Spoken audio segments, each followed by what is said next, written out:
Hi! నమస్తే. Welcome to our channel. నేను మీ ప్రత్యూష. ప్రస్తుతం మనతోని సీనియర్ జర్నలిస్ట్ భరద్వాజ్ గారు మనతో ఉన్నారు. సార్‌తో మాట్లాడి మరిన్ని విషయాలు తెలుసుకుందాం. నమస్తే సార్. నమస్తే.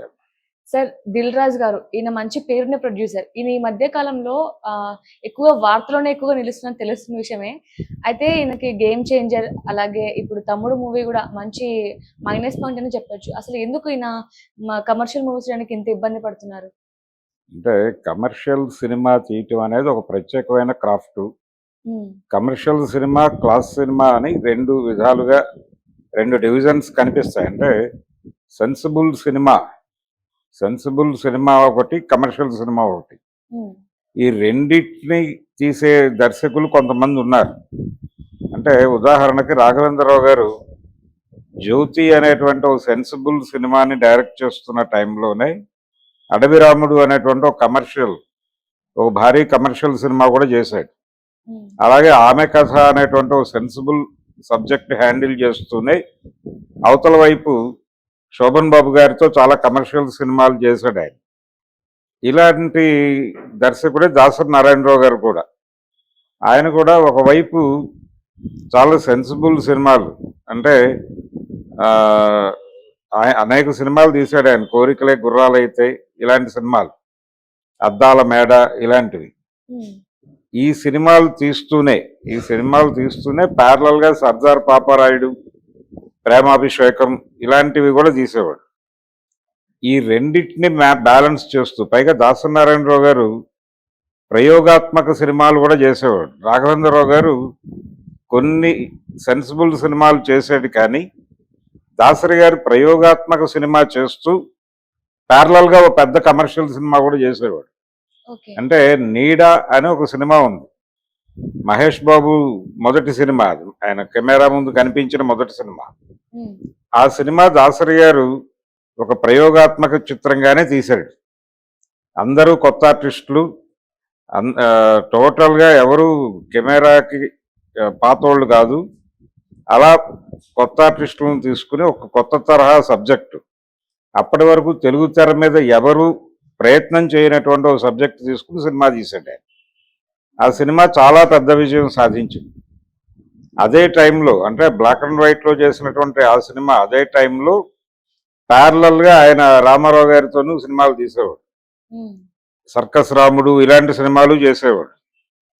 అలాగే శోభన్ బాబుతో 'దీపారాధన' లాంటి సినిమా చేసేవాడు. అక్కినేని నాగేశ్వరరావు గారితో 'ఏడంతస్తుల మేడలు' ఇలాంటి సినిమాలు, 'శ్రీవారి ముచ్చట్లు' హ్మ్. ఇలాంటి కథలు నడిచేవి.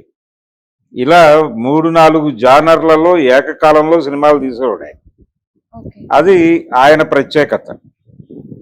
కానీ అందరికీ ఇది నడవదు. పర్టికులర్గా దిల్ రాజు గారి దగ్గరికి వచ్చేసరికి మొదటి నుంచి కమర్షియల్ సినిమా అంటే ఆయన తడబాటుకు గురవుతూనే ఉన్నాడు. ఉదాహరణకి ఆయన ప్రభాస్తో చేసినటువంటి 'మున్నా' అది డిజాస్టర్. ఆ సినిమా డిజాస్టరు, ఆ తర్వాత 'గేమ్ చేంజరు' ఈ మధ్య కాలంలో డిజాస్టరు. అలాగే ఇప్పుడు 'తమ్ముడు' అనేది కూడా థియేట్రికల్ ఎక్స్పీరియన్స్ ఇవ్వాలి అనేది టార్గెట్గా పెట్టుకుని తీసినటువంటి సినిమా, అది కూడా డిజాస్టర్. హ్మ్. ఎందుకు ఇలా జరుగుతోంది అంటే ఈయన దగ్గర కొంతమంది దర్శకుల్ని ఈయన క్రోన్ చేస్తాడు. ఓకే.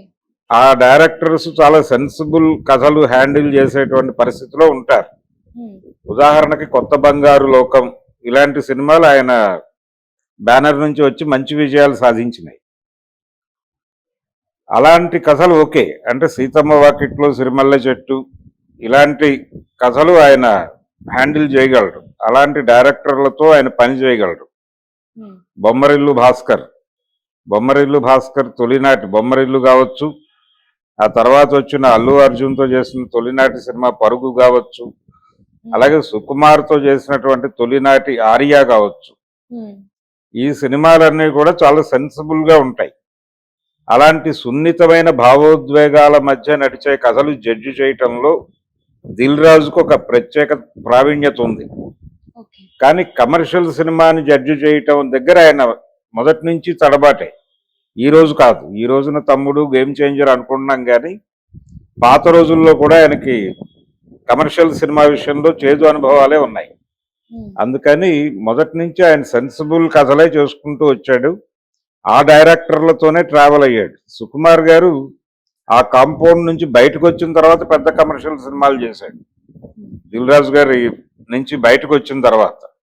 అలాగే వినాయక్ కూడా దిల్ సినిమా కూడా కొంచెం సెన్సిబుల్ గానే నడుస్తుంది, కొంచెం కామెడీ టచ్, అలా మిడిల్ క్లాస్ ఫ్యామిలీ, ఒక చిన్న ఎంటర్టైన్మెంట్ మధ్యలో వినాయక్ తరహా కొంచెం మాస్ ఎలిమెంట్స్ అలా నడిచి ఆ సినిమా హిట్ అయింది. అందుకని మొదటి నుంచి కూడా ఆయన శతమానం భవతి ఇలాంటి కథలే ఎంపిక చేసుకుంటాడు. శ్రీనివాస కళ్యాణం ఇలాంటి కథలు అంటే పెళ్లి, దాని చుట్టూ జరిగేటువంటి వ్యవహారం, భావోద్వేగాలు, ఆ తరహా కథలతో కొంచెం సెన్సిబిలిటీ ఉండి ఒక తరహా ప్రేక్షకుల్ని మినిమం గ్యారంటీ వాళ్ళు థియేటర్కి వెళ్ళి సినిమా బాగుందని చెప్తారు. అలాంటి కథలు ఎంపిక చేసుకుంటూ అలా నడిపేవాడు ఆయన. మరి ఇప్పుడు నితిన్ తో కూడా మళ్ళీ ఇంకొక సినిమా కూడా ప్లాన్ చేశారు కదా సార్, ఎల్లమ్మ. మరి ఎల్లమ్మ అని ఒకటి ప్లాన్ చేశాడు. అంటే దీనికి ముందు ఆయన వేణుతో చేసినటువంటి సినిమా ఉంది, అది అనుకోకుండా ఆయనకి మంచి పేరు తీసుకొచ్చినటువంటి సినిమా. అందుకని డైరెక్టర్ వేణు, కమెడియన్ డైరెక్టర్ గా మారినటువంటి వేణుకి ఈ ఎల్లమ్మ అవకాశం ఇస్తానని చెప్పాడు ఆయన. ఇది కూడా సెన్సిబుల్ సినిమా, ఇది కమర్షియల్ సినిమా కాదు కాబట్టి దాని మీద కొంచెం హోప్స్ ఉన్నాయి. ఇప్పుడు నితిన్ కూడా అదే మాట్లాడుతున్నాడు, ఈ సినిమా ఇబ్బంది పెట్టినప్పటికీ ఆ సినిమాతో మేము హిట్ కొడతామని చెప్తున్నాడు. అతని హోప్ అది. కాబట్టి వేణుతో ఆ సెన్సిబుల్ సబ్జెక్ట్ ఎల్లమ్మని తెరకెక్కించడం ద్వారా ఫ్లాపుల నుంచి బయటపడాలని చూస్తున్నాడు. మొన్న వచ్చినటువంటి సంక్రాంతి సినిమా వెంకటేష్ది, అనిల్ రావిపూడి అలాగే వెంకటేష్ కాంబినేషన్ లో వచ్చినటువంటి సంక్రాంతికి వస్తున్న సినిమా మళ్ళీ మంచి హిట్ ఇచ్చింది ఆయనకి. అంటే కొంచెం సెన్సిబిలిటీస్ ఉంటూ కామెడీ టచ్ ఉన్నటువంటి సినిమాలు అవి నడిచిపోతున్నాయి ఆయన దగ్గర. అంటే ఆ కథలు జడ్జి చేయటంలో ఆయనకి నైపుణ్యం ఉంది. కమర్షియల్ సినిమా జడ్జి చేయటం దగ్గర ఫెయిల్యూర్ ఆయన మొదటి నుంచి, ఈ రోజున కాదు, ఫ్రమ్ ది బిగినింగ్ ఆ తడబాటు ఉంది. అలాగే ఆయన కాంపౌండ్లో ఆయనతో పాటు ట్రావెల్ అయ్యేటువంటి డైరెక్టర్లు ఎవరికి కూడా ఆ ధోరణి లేదు. ఇప్పుడు మున్నా లాంటి సినిమా తీసి దెబ్బతిన్నటువంటి పరిస్థితిలోనే అదే డైరెక్టర్తో మళ్ళీ ఆయన బృందావనం అనేటువంటి ప్రయోగం చేశాడు ఎన్టీఆర్తో. అది కూల్గా ఉంటుంది, మధ్యలో కొంచెం ఎన్టీఆర్ తరహా ఫైట్స్ యాక్షన్ ఉన్నప్పటికీ క్యారెక్టర్ కొంచెం కూల్గాను, ఫ్యామిలీ సెంటిమెంట్స్ ఎమోషన్స్ వాటి మధ్య నడిచే కథ అది. అందుకని అది మళ్ళీ కనెక్ట్ అయింది జనాలకు, అది ప్రాపర్ గా జడ్జి చేయగలడు, అలాంటి కథలు జడ్జి చేస్తాడు. అంతే తప్ప అవుట్ అండ్ అవుట్ కమర్షియల్ సినిమాని జడ్జి చేయటం అనేది దీని వల్ల కాదు. అందుకని దిల్ రాజు గారు ఇప్పటికైనా సరే ఇన్ని తడబాటుల తర్వాత మళ్ళీ కమర్షియల్ సినిమా అనే ప్రయత్నం చేయకుండా, ఇప్పుడు రేపు రామ్ చరణ్ తో సినిమా చేస్తానని అన్నాడు ఆయన. హిట్ ఇస్తున్నాను అని చెప్తున్నాడు కానీ మళ్ళీ కమర్షియల్ సినిమా జోలికి వెళ్తే దెబ్బతింటాడు ఆయన. అలా కాకుండా తనకి తెలిసినటువంటి పద్ధతిలో సున్నితమైన భావోద్వేగాలు, ఒక సెంటిమెంటు, ఒక ఫ్యామిలీ రిలేషన్స్ వాటి మధ్య నడిచేటువంటి కథ అలా పెట్టుకుని వెళ్ళొచ్చు. నిజానికి తమ్ముడు అనే సినిమా కూడా ఆయన అనుకున్నది అదే, సిస్టర్ సెంటిమెంటు, ఫ్యామిలీ ఎమోషను, పెళ్లి అంటే ఒక అమ్మాయి తన అనుకున్నటువంటి వ్యక్తిని కాకుండా ఇంకొక వ్యక్తిని పెళ్లి చేసుకొని కాపురం చేయటం, అక్కడ ఉండేటువంటి పెయిన్, ఆ పెయిన్కి కారణమైనటువంటి వాళ్ళ మీద ఉండేటువంటి కోపం, ఈ బ్యాక్డ్రాప్ లో కథ అనుకున్నారు ముందు. ఆ తర్వాత ఏమైందంటే దిల్ రాజు గారు ఈ తమ్ముడు సినిమా సందర్భంగా ఇచ్చిన చాలా ఇంటర్వ్యూల్లో ఆయన అన్న మాట థియేట్రికల్ ఎక్స్పీరియన్స్ అనే మాట వాడాడు. అంటే ఆడియన్స్ థియేట్రికల్ ఎక్స్పీరియన్స్ ఇస్తే తప్ప థియేటర్కి రారు అనేటువంటి ఒక నమ్మకం ఏర్పడిపోయింది ఆయన. ఆ నమ్మకం ఏర్పడిపోవడం వలన దీనిలో కొంచెం అడ్వెంచరు ఇవన్నీ జోడించాడు. ఇవన్నీ జోడించుకుంటూ వెళ్ళడంతో వీటి మీద శ్రద్ధ పెరిగిపోయి అసలు వాళ్ళు ఒరిజినల్ గా అనుకున్నటువంటి సెంటిమెంటు, వాళ్ళిద్దరి మధ్య ఉండేటువంటి బాండింగ్ వాటిని ఎస్టాబ్లిష్ చేయటం అనే దగ్గర ఫెయిల్ అయ్యారు. వాళ్ళు ఎక్కడైతే బలమైనటువంటి అంటే వాళ్ళకు బలమైన అనుభవాలు ఉన్నాయో అక్కడేమో వదిలిపెట్టేసి వాళ్ళకి ఏమాత్రము అనుభవం లేని ఏరియాలో ఎక్కువ శ్రద్ధ పెట్టి దెబ్బతిన్నటువంటి సినిమా తమ్ముడు. అందుకని ఇప్పటికైనా సరే ఆయన థియేట్రికల్ ఎక్స్పీరియన్స్ అనేది బూటకం. ఇప్పుడు ఆయనతో బొమ్మరిల్లు లాంటి సినిమాలో పెద్ద విజయం అందుకున్నటువంటి సిద్ధార్థ యాక్ట్ చేసిన సినిమా రిలీజ్ అయింది. ఏది 3BHK అనే సినిమా. అవును. ఎస్. అది ఆడియన్స్ థియేటర్లకు రప్పించగలుగుతోంది. ఓకే. దానిలో ఏమీ థియేటర్కల్ ఎక్స్పీరియన్స్ ఏం లేదు. చాలా నార్మల్ కథ, చాలా నెమ్మదిగా వెళ్ళిపోయే కథ, అంతకుమించి ఏమీ లేదు దానిలో. అంటే పేరెంట్స్ పిల్లల్ని ఎలా అంచనా వేస్తారు, పెంపకంలో జరిగేటువంటి తడబాట్లు, వాళ్ళ జీవితంలో వాళ్ళ అనుభవాల్లో నుంచి పిల్లల్ని బెటర్గా గైడ్ చేస్తున్నాం అనే భ్రమలో వాళ్ళ మీద ఎలాంటి ప్రెజర్ పెడతారు, ఎలా వాళ్ళ కెరియర్ నాశనం చేస్తారు అన్నదే పాయింట్. అంటే శరత్ కుమార్ అనేటువంటి తండ్రికి సిద్ధార్థ అనేటువంటి కొడుక్కి మధ్య జరిగేటువంటి ఒక డ్రామా, అంతకు మించి ఏమీ కాదు. దాని చుట్టూ ఉండేటువంటి క్యారెక్టర్స్ చాలా బాగా అల్లుకున్నాడు అతను, శ్రీ గణేష్. అది దానిలో యాక్షన్ లేదు, సెంటిమెంట్, బలమైనటువంటి సెంటిమెంట్, ఎమోషన్స్ ఇవి కొన్ని ఉన్నాయి, కానీ యాక్షన్ లేదు సినిమాలో. మీరు ఎలాగో ఈ పాయింట్ తీసుకొచ్చారు కాబట్టి మనకి ఈ సినిమాతో అయినా సిద్ధార్థకి ఒక మంచి పేరు అంటే పూర్వవైభవం వచ్చే అవకాశం ఉందంటారా? మరి సిద్ధార్థ మంచి పేరు వచ్చింది ఈ సినిమాకి, మంచి పేరు వచ్చింది, సక్సెస్ అయ్యాడు అతను చాలా గ్యాప్ తర్వాత. అయితే అంటే దిల్ రాజు గారు కూడా ఇలాంటి కథలు తీసుకుంటే వర్కౌట్ అవుతుంది ఆయన.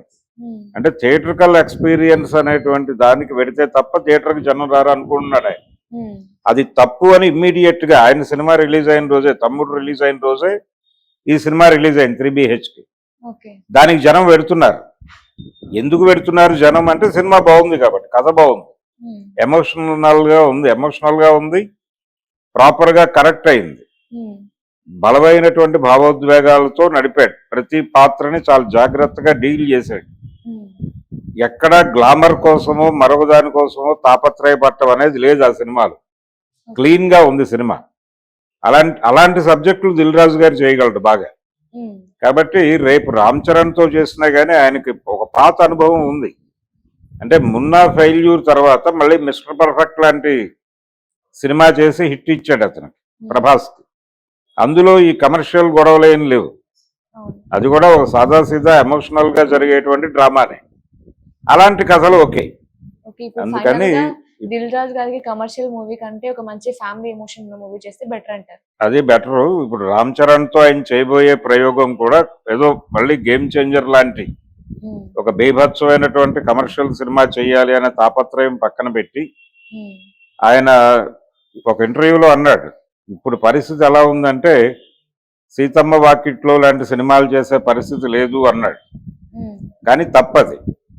అది మళ్ళీ ఆయన సీతమ్మ వాకిట్లో ఆ తరహా ఎమోషనల్ డ్రామా చేయొచ్చు రామ్ చరణ్ తో కూడా. పాన్ ఇండియా లెవెల్లో వర్కౌట్ అవ్వచ్చు. ఇప్పుడు పాన్ ఇండియా లెవెల్లో కూడా ఫ్యామిలీ ఎమోషన్స్, కొత్త వైరుధ్యాలు, సున్నితమైనటువంటి భావోద్వేగాల మధ్య కథ నడుపుతూ పాన్ ఇండియా మార్కెట్ ని అడ్రస్ చేసి కూడా విజయం సాధించవచ్చు. ఆ స్కేల్లో వెళ్ళాలి. ఆ స్కేల్ మారుతుంది తప్ప సబ్జెక్ట్ మార్చుకోవాల్సిన అవసరం లేదు. అందుకని దిల్ రాజు గారు కమర్షియల్ వ్యవహారాలు మానేసి అలా 2 జానర్లలోనూ హిట్లు కొట్టేవాళ్ళు కొంతమంది ఉన్నారు, కానీ అందరూ వాళ్ళు కాదు. అందరూ దాసనారాయణరావులు కాదు, అందరూ రాఘవేంద్రరావులు కాదు. అందుకని ఎవరు ఏ సినిమా ఏ ఏరియాలో బలం ఉందో ఆ ఏరియాలోనే కథలు ఎంపిక చేసుకుని ఆ పద్ధతిలోనే వెళ్ళాలి. Thank you sir. Thank you.